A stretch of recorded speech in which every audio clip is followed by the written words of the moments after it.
இன்னைக்கு வந்து candle range தியரியோட basics பார்க்க போகிறோம். சிஆர்டின்னா என்னன்னு தெரியாதவங்களுக்காக ஒரு பேசிக் சீரீஸ்னு வச்சுக்கோங்க, பிகினர்ஸுக்கானது. இன்டர்மீடியட் லெவலில் இருக்கீங்கன்னா நீங்கள் இதை பார்க்கணுன்னு அவசியம் இல்லை.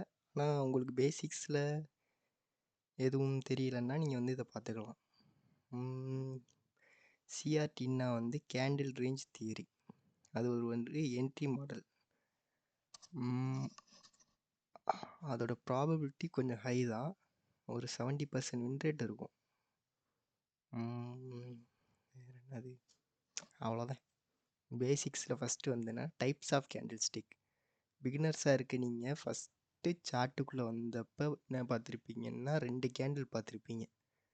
ஃபஸ்ட்டு வந்து க்ரீன் கலர் கேண்டில், அப்புறம் இன்னொன்று வந்து ரெட் கலர் கேண்டில். கரெக்டாக? இப்போ க்ரீன் கலர் கேண்டில் எப்படி ஃபார்ம் ஆகுது, ரெட் கலர் கேண்டில் எப்படி ஃபார்ம் ஆகுதுன்னு தான் பார்க்க போகிறோம். Types of candlestick. போருங்க, zoom பண்ணிக்கிறேன். இதுதான் புல்லிஷ் கேண்டில். க்ரீன் கலரில் இருக்கிறது தான் புல்லிஷ் கேண்டில். ரெட் கலரில் இருக்கிறது வந்து பேரிஷ் கேண்டில். இதை நீங்கள் சார்ட்டை ஓப்பன் பண்ண உடனே நீங்கள் பார்க்குறது இந்த கேண்டில் தான். இது எப்படி ஃபார்ம் ஆகுது, எதனால் இப்படி இருக்குது அப்படிங்கிறத ஸ்டெப் பை ஸ்டெப்பாக அடுத்து பார்ப்போம். ஃபஸ்ட்டு பேசிக்ஸு சார்ட்டை ரீட் பண்ணணும்னா ஃபஸ்ட்டு கேண்டில் ஸ்டிக்னால் என்னென்னு கற்றுக்கணும். அதுக்கு முதல்ல இதுதான் கேண்டில் ஸ்டிக்கு. அது இந்த ஏரியா இருக்குது பார்த்தீங்களா, மேலே 2 குச்சியாக, அது வந்து விக்கு. நடுவில் இருக்கிறது வந்து பாடி. இது வந்து கேண்டிலு, 2 சைடு இருக்கிறது ஸ்டிக்கு. அதனால தான் இது கேண்டில் ஸ்டிக்கு. அதே மாதிரி இது பேரிஷ் கேண்டில். அதே தான், இது சிவப்பு கலரில் இருக்கும், இது பச்சை கலரில் இருக்கும். அது எங்கே வேரி ஆகுங்கிறத நெக்ஸ்ட்டு பார்ட்டில் பார்ப்போம். வருங்க. இப்போ ஒரு கேண்டில் ஸ்டிக்குன்னா, புல்லிஷ் கேண்டில் ஸ்டிக்னா இந்த இடத்துல ஆரம்பிக்கும், கீழே வரும், விக் வைக்கும், திருப்பி மேலே போகும், இந்த இடத்துல க்ளோஸ் ஆகிரும். ஓகேவா? இதே தான் பியரிஷ் கேண்டில், அப்படியே ஆப்போசிட்.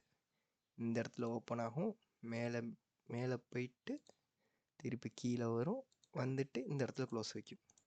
இதுதான் பியரிஷ் கேண்டில். இப்போ இதை நான் எப்படிங்கிறத தெளிவாக எக்ஸ்பிளைன் பண்ணுறேன். இதை ஸ்க்ரீன்ஷாட் எடுத்துக்கிறதுனா கூட எடுத்துக்கோங்க. இதுதான் candle stick, bullish candle stick, bearish candle stick. இது பாடி, இது விக்கு. நெக்ஸ்ட்டு போயிடலாமா? நெக்ஸ்ட்டு வந்து இந்த இருக்கு. ஓகேவா, தெரியுதா? நெக்ஸ்ட்டு இதுதான் புல்லிஷ் கேண்டில், இது பியரிஷ் கேண்டில். அது தெரியும்ல, இப்போ பார்த்தோம்ல. பச்சை கலர் தான் புல்லிஷு, சிவப்பு கலர் தான் பியரிஷு. புல்லிஷ்னால் மேலே போகிறது, பியரிஷ்னால் கீழே போகிறது. அதை ஞாபகம் வச்சுங்க. புல்லிஷ்ங்கிற கேண்டில் வந்து கீழேருந்து மேலே போகிறது, பியரிஷ்ங்கிற கேண்டில் வந்து மேலேருந்து கீழே வர்றது. நெக்ஸ்ட்டு வந்து இப்போ பியரிஷ் கேண்டில், புல்லிஷ் கேண்டில் எப்படி ஃபார்ம் ஆகுதுங்கிறத பார்ப்போம். இது வந்து ஒரு ஹையர் டைம் ஃப்ரேம் கேண்டில்னு வச்சுக்குவோம். இல்லை, ஒரு கேண்டில், அது ஹையர் டைம் ஃப்ரேம் போக சொல்கிறேன். இப்போ இது ஒரு கேண்டில். இது எப்படி ஃபார்ம் ஆகும்னா, ஃபஸ்ட் லைன் போட்டு காமிச்சல, ஃபஸ்ட்டு இந்த இடத்துல ஓப்பன் ஆகும், கீழே வந்துட்டு லோவை எடுத்துட்டு திருப்பி மேலே போயிட்டு இங்கே க்ளோஸ் வைக்கும். இப்போ வந்து இந்த இடத்துல தான் பாடி ஸ்டார்ட் ஆகுது. இந்த இடத்துல வந்துட்டு திருப்பி அந்த பாடியை தொடையில் இந்த இடத்துல விக்கு ஃபார்ம் ஆகுது. அதாவது ஒரு ஏரியா ஆரம்பித்து இன்னொரு ஏரியா முடியுது பார்த்தீங்களா, இந்த இடம் விக்கு. அதே மாதிரி இது வரைக்கும் பாடி போயிருக்கும், போயிட்டு திருப்பி இது வரையும் விக்கில் வந்து முடிஞ்சிருக்கும். அப்போ இது ஒரு விக் ஏரியா. அப்போ பாடி இது நடுவுக்குள்ளே இருக்குது பாருங்கள், இந்த ஏரியா மட்டும்தான் பாடி. ஓகேவா? இது வந்து நார்மலாக இருக்கும். லோவர் டைம் ஃப்ரேமில் எப்படி இருக்குங்கிறத நான் அப்புறம் போட்டு காமிக்கிறேன். ஃபஸ்ட்டு இதுதான் பேசிக்ஸ். இது தெரிஞ்சுக்கிட்டிங்கனாலே போதும். ஒரு புல்லிஷ் கேண்டில் எப்படி ஃபார்ம் ஆகுதுன்னா, ஃபஸ்ட்டு ஒரு கேண்டில் ஆரம்பிக்குது, கீழே வந்து விக்கு வைக்கிது, மேலே போகுது, மேலே விக்கு வைக்கிது, அப்புறம் ஒரு பாடியை க்ளோஸ் பண்ணுது. தெளிவாக புரிஞ்சுங்க. இது புரிஞ்சால் தான் நெக்ஸ்ட்டு மார்க்கெட்டே ரீட் பண்ண முடியும். இதுதான் கேண்டில் ஸ்டிக்கு, இப்படி தான் இருக்கும். அதே மாதிரி பியரிஷ் கேண்டில் ஸ்டிக்கு அதுக்கு அப்படியே ஆப்போசிட்டில் என்ன பண்ணும், ஃபஸ்ட்டு மேலே ஓப்பன் ஆகும், மேலே விக்கு வைக்கும், கீழே வந்துட்டு மேலே வந்துட்டு க்ளோஸ் பண்ணும். அவ்வளோதான் பியரிஷ் கேண்டில். அதே தான் டிக்டோ அப்படியே தான் இருக்கும், அப்படியே மிரர் பண்ண மாதிரி இருக்கும் அப்சைட் டவுனு. இதுதான் புல்லிஷ் கேண்டில், பீரிஷ் கேண்டில். இதுக்கு ஒரு பேர் இருக்குது, அது டெக்னிக்கலாக சொல்கிறதுன்னா ஓல்டு லோ ஹை க்ளோஸ். அதாவது open low high close. First open ஆகுது, அடுத்து லோ கீழே வருது, நெக்ஸ்ட்டு ஹை மேலே போகுது, அடுத்து க்ளோஸ் ஆகுது. இது வந்து ஓப்பன் லோ க்ளோஸ் ஹை. இது வந்து புல்லிஷ் கேண்டில். பீரிஷ் கேண்டிலுக்கு அதே மாதிரி ஓப்பன் ஹை லோ க்ளோஸ். எப்படின்னா இந்த இடத்துல ஓப்பன் ஆகுது, மேலே போகுது high, open high low close, open high low close. இது வந்து என்னது? பீரிஷ் கேண்டில். இது தெளிவாக புரிஞ்சிச்சா? புரியலன்னா இன்னொரு வாட்டி பார்த்துக்குங்க, தெளிவாக இருக்குன்னு நான் நினைக்கிறேன். நெக்ஸ்ட்டு மூணாவது என்ன இருக்கும் இம்பார்ட்டன்ஸு, அதை பார்ப்போம் பாருங்க. ஓகே சாரி, நான் எக்ஸாம்பிள் காமிச்சிட்றேன், சார்ட்டில் எக்ஸாம்பிள் காமிச்சிட்றேன். இது வந்து புல்லிஷ் கேண்டில், இந்த இருக்குது பாருங்க, இந்த கேண்டில் புல்லிஷ் கேண்டில் எடுத்துக்குவோம். இதோட ஹை இது, இதோட லோ இது, இதோட ஓப்பன் ப்ரைஸ் எது? புல்லிஷோடது கீழே, இது வந்து ஓப்பன் ப்ரைஸ், ஓப்பன். இது என்னது? இது லோ, ஓப்பன் லோ,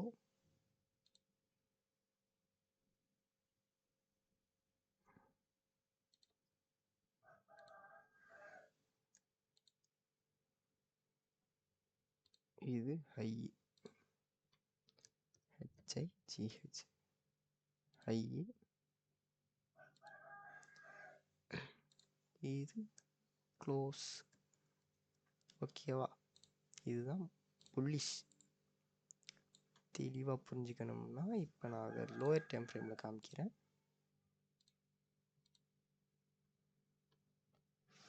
ஒரு 1 ஹவர் போய்க்குமா? இப்போ 1 ஹவரில் பார்த்தோமா? சரி 1 டேயில் 1 ஹவர், ஐயோ திருப்பி அதே தவறு. 1 ஹவருக்கு போனோம்னா எங்கே இந்த இருக்கு, இந்த இடத்துல ஓப்பன் ஆகிருக்கு மார்க்கெட்டு. அதாவது ஒரு புல்லிஷ் கேண்டில் ஃபஸ்ட்டு கீழே ஓப்பன் ஆகுது, கீழே வந்துட்டு, அதாவது ஓப்பன் லோ கீழே வந்துட்டு ஹை மேலே போயிட்டு க்ளோஸ் ஆகுது இந்த ஏரியாவில். எங்கேயோ பார்த்த மாதிரி இருக்கா? கொஞ்சம் நேரத்துக்கு முன்னாடி போட்டு காமிச்சினேன், இந்த இது கீழே மேலே கீழே, ஞாபகம் இருக்கிறதா? அதை எந்த இடத்துல பார்த்தீங்கன்னா இந்த பாருங்க, இதுக்கும் ஆடியோ ரெக்கார்ட் ஆகுதா? ஆகுது. இது வந்து புல்லிஷ் தெரியுதா?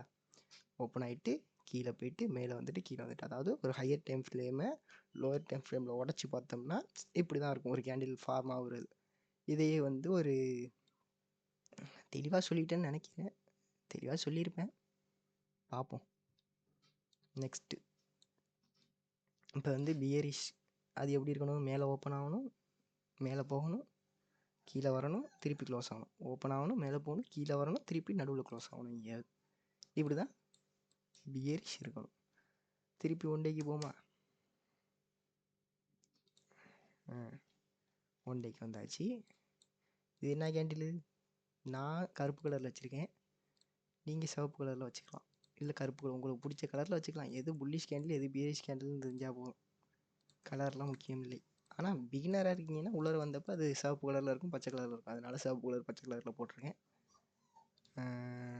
அங்கே நடத்துறதுக்கு மேலே வரைஞ்சது சிவப்பு கலர் பச்சை கலரில், இது நான் பச்சை கலர் கருப்பு கலர் யூஸ் பண்ணுவேன். இப்போ வந்து இதுதான் ஃபஸ்ட்டு ஓப்பனா. எதனால் இவன் இந்த இடத்துல ஓப்பன் ஆகிறான்னா, ப்ரீவியஸ் கேண்டில் வந்து இந்த இடத்துல க்ளோஸ் ஆகிருக்கான். அதாவது புல்லிஷ் கேண்டில் எந்த இடத்துல ஓப்பன் ஆகும்? கீழே ஓப்பன் ஆகும், கீழே மேனிப்புலேட் ஆகும், மேலே போகும், திருப்பி இந்த இடத்துல க்ளோஸ் ஆகுமா? அப்போ பீரிஷ் கேண்டில் அதே ஏரியாவில் தான் ஓப்பன் ஆகும். ஓப்பன் ஆகிட்டு மேலே போகும், திருப்பி கீழே வரும், திருப்பி க்ளோஸ் ஆகும். அதான் ஓப்பனு,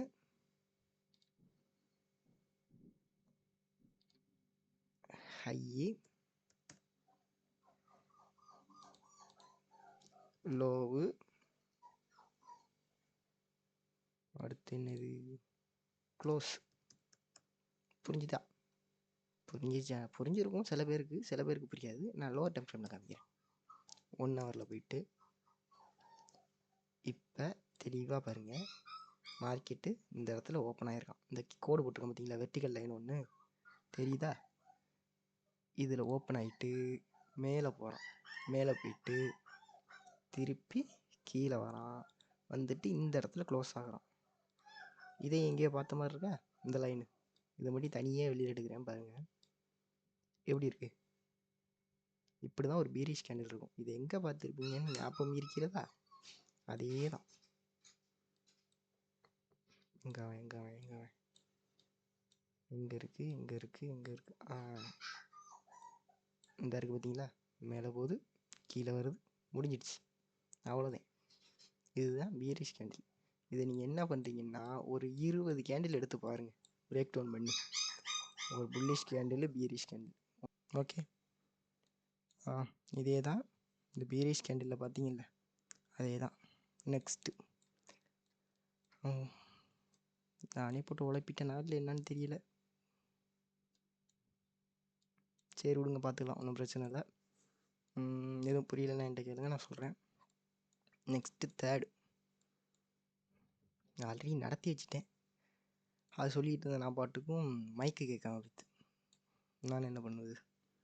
இது வந்து சிஆர்டி டைம் ஃப்ரேம், அதாவது higher time frame, lower time ஃப்ரேம்னு 2 இருக்குது. ஹையர் டைம் ஃப்ரேமில் டைரெக்ஷனை ஃபைன் பண்ணிட்டு லோவர் டைம் ஃப்ரேமில் என்ட்ரி எடுப்போம். அதுக்கு வந்து எந்தெந்த ஹையர் டைம் ஃப்ரேமுக்கு எந்தெந்த லோவர் டைம் ஃப்ரேமில் என்ட்ரி எடுக்கலாங்கிறது இது ஒரு இது சிஆர்டியில். 1 ஹவருக்கு 1 மினிட்டில் என்ட்ரி எடுப்போம். 4 ஹவருக்கு 5 மினிட்ஸில் என்ட்ரி எடுப்போம். 1 டேக்கு 1 ஹவரில், 1 வீக்குக்கு 4 ஹவர்ஸில் என்ட்ரி எடுப்போம். 1 மந்த்துனா 1 டேயில் என்ட்ரி எடுப்போம். இப்போ நான் காமிச்சல 1 டே எடுத்துகிட்டு 1 ஹவரில் வந்து பார்த்தல, அது மாதிரி தான். 4 ஹவர்ஸில் பார்க்குறீங்கன்னா 5 மினிட்ஸில். ஒன்றும் இல்லை,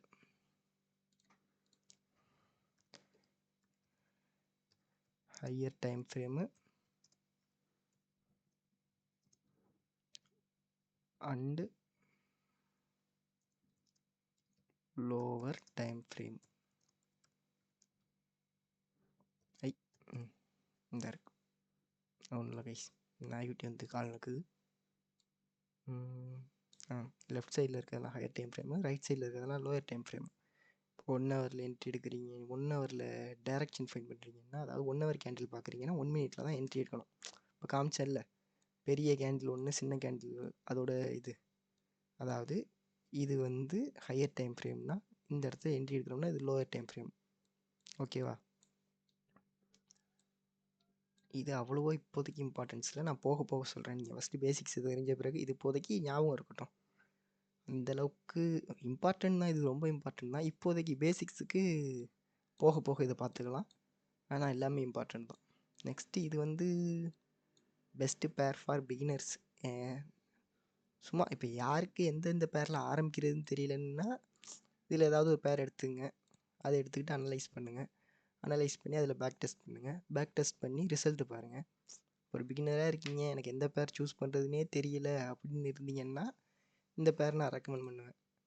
இல்லை எனக்கு பேர்லாம் சூஸ் பண்ண தெரியும்னா நீங்கள் இது கண்டுக்க வேண்டாம், ஒன்றும் பிரச்சனை இல்லை. இது தெரியாமல் இருக்கவங்களுக்காக, பிகினர்ஸுக்கு. ஓகே, இப்போது நீங்கள் ஒரு இன்டர்மீடியட் லெவலில் இருக்கீங்க, எனக்கு இதெல்லாம் தெரியும்னா நீங்கள் பார்த்துருக்கலாம். உங்களுக்கு இப்போ ஒரு பேருக்கான ஐடியா இருக்கும், கொஞ்சம் எக்ஸ்பீரியன்ஸ் இருக்கும். பட் பிகினர்ஸ்க்கு எதுவுமே இருக்காதுல்ல, அவங்களுக்கு தான் இந்த suggestion. Euro USD, GBP USD, USD கேடு, ஏவிடி யூஎஸ்டி, நியூசிலாந்து யூஎஸ்டி, எல்லா பேருமே நல்லா தான் இருக்கும். நீங்கள் அண்டர்ஸ்டாண்ட் பண்ணி இப்போ கூட பாருங்கள், நான் சாட்டில் யூரோ யூஎஸ்டி தான் வச்சு எக்ஸ்பிளைன் பண்ணிகிட்ருக்கேன். க்ளீனாக இருக்கும் கொஞ்சம். அதே மாதிரி ஸ்ப்ரெட்டு வந்து கம்மி இந்த பேர்லலாம். ஸ்ப்ரெட்னா என்னங்கிறது போக போக பார்த்துக்கலாம். அதான் கொஞ்சம் கொஞ்சம் ஸ்லோவாக போகும். பிகினர்ஸுக்கு அண்டர்ஸ்டாண்ட் பண்ணிக்கிறதுக்கு கொஞ்சம் கஷ்டமாக இருக்கும், அதனால் பொறுமையாக போகும். போக போக எக்ஸ்பீரியன்ஸில் நீங்களே கற்றுக்கிட்டுருக்கீங்க. அவ்வளோதான் கைஸ். இதில் வேறு என்ன பார்த்தோம்? இதில் இவ்வளோதான். இதுதான் பேசிக்ஸ். கேண்டில் ஸ்டிக்குங்கிறது இப்படி தான் இருக்கும், அது இப்படி தான் ஃபார்ம் ஆகும், இப்படி தான் ஃபால் ஆகும். அவ்வளோதான். பெருசாலாம் போட்டு அறுக்க விரும்பலை. சரி, சைக்காலஜி நல்லா இருந்துச்சுன்னா ட்ரேடிங் நல்லாயிருக்கும், அதுக்கு நீங்கள் மனசு வச்சுக்கணும். அவ்வளோதான், சிம்பிளாக முடிஞ்சிச்சு. நெக்ஸ்ட் வீடியோவில் மார்க்கெட் ஸ்ட்ரக்சரை பற்றி பார்ப்போம். Okay, bye guys.